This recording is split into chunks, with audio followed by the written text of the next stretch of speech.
name is Maxime Bourbonnais, and I live in Montreal. I have lived in Montreal all my life, except a little bit when I was younger, but that doesn't count. And so I'm a business owner. Actually, I own three businesses. One which is called MBA Recherche, which is a market research company. One which is called UX Recherche, which is a usability and user experience consulting company. And then another one called Purple Irony, which is actually a recording studio and a record label. So I'm also a musician, so this is my little sideline. Co-president, something that people are not necessarily used to. We don't see that often, but it's just that we're two business partners, Julie and I, and we're basically 50-50. So this is the title that kind of makes the most sense to us, since we try to share equally.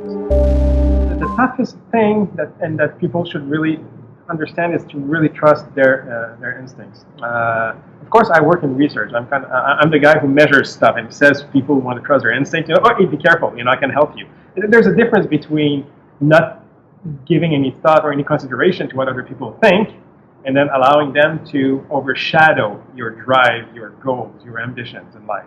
And so, whether you're faced with a startup company or you're faced with an established company facing whatever challenges, financial or others, at some point, if you feel that you take the time to listen and to watch what's going on, and you start to have a good grasp of what is going on, and you don't feel lost. If you're careful about your environment, you should be able to understand something of your environment. And then you can ask people for advice, but at some point, if something feels right or feels wrong, trust your instinct. That is the biggest thing, and it's applicable in anything, not only in business, it's applicable in personal life or whatever. What I feel would be much more beneficial for everyone, and when I say everyone, and again, I said I'm a libertarian, so already we know where this is going, but it's for the government to stop trying to intervene. My future dream is that this government who decides to takes less tax dollars and stops trying to regulate everything. And what I'm saying, there's some forms of regulations that are fine. We want to establish standards for quality. I got no problem with that. But stop subsidizing companies with our tax dollars, and stop forcing an artificial increase of the minimum wage. People think, but it's necessary, it's required, or else they're in poverty. Well, there are very sound economical theories which date way back and have proven themselves that remove the minimum wage, and it will actually allow the economy to be better and more people to work. And usually it actually results, not for everyone, but for a lot of people, into an improvement of their situation, because if the economy is more dynamic, more people work. And even if they don't earn best minimum wage people would want, it ends up paying better in the end. I mean, in Germany, which is the only country in Europe which is actually doing good, they don't have a minimum wage. I know that if somebody wanted to implement one in one city, but essentially they don't have minimum wage, and they're the most dynamic, less poverty, less everything, and people will have a minimum wage, but they earn more per capita. Why? Because they have a dynamic economy, and they put context into place. And so this is my dream of work. This is a society which switches gears and decides to say, okay, we realize that trying to control everything doesn't work, so we'll just allow the free market to do what it should do. It goes back to trusting your instinct, but it also goes back to not being afraid, because it's a lesson that you could say I've learned when I was very young, thanks to my father who was an entrepreneur. I was a teenager and I understood that.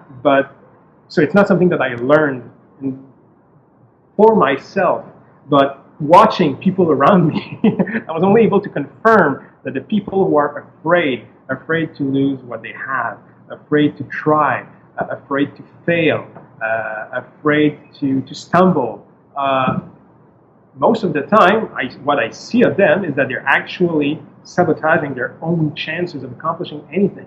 So, yeah, there are risks, and sometimes, you try something and it doesn't work. I've had projects that were failures, things that I wanted to do that I believed in that didn't lift up. But that cannot stop me from trying again, because most of them do work.